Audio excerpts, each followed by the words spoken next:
Para hindi halata.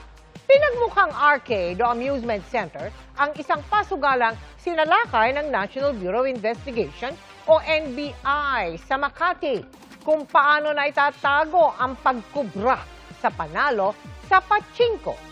Sa pagtutok ni John Consulta. Exclusive!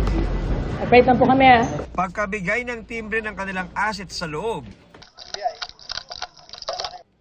pinasok ng mga ahente ng Dangerous Drugs Division ng National Bureau of Investigation o NBI ang establishmentong ito sa Makati City.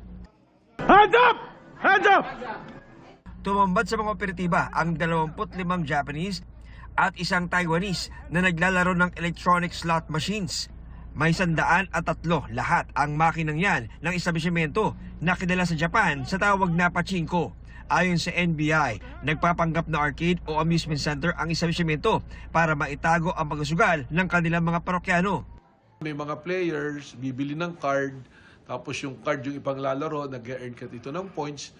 At pag nakakuha ng points, pupunta sila sa isang counter, doon nila i-claim yung prize. Pwedeng ballpen, pwedeng anumang goods, umbrella. Halimbawa, ito napili nila, itong cellphone na to, aakyat sila sa third floor para doon naman, itong mga items na to ay kanilang i-convert sa cash conforme doon sa dami ng kanilang napanalunan.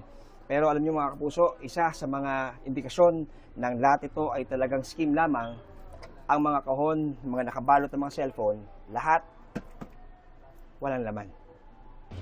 Depensa ng inarestong suspect na nagbibigay umano ng pera sa mga players kapalit na kanilang mga nakukuhang items. Buy and sell nga ako, sir.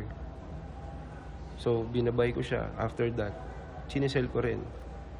Sinisell ko rin, which is sa kanila din po sa establishment. With my 2% po. Napatong.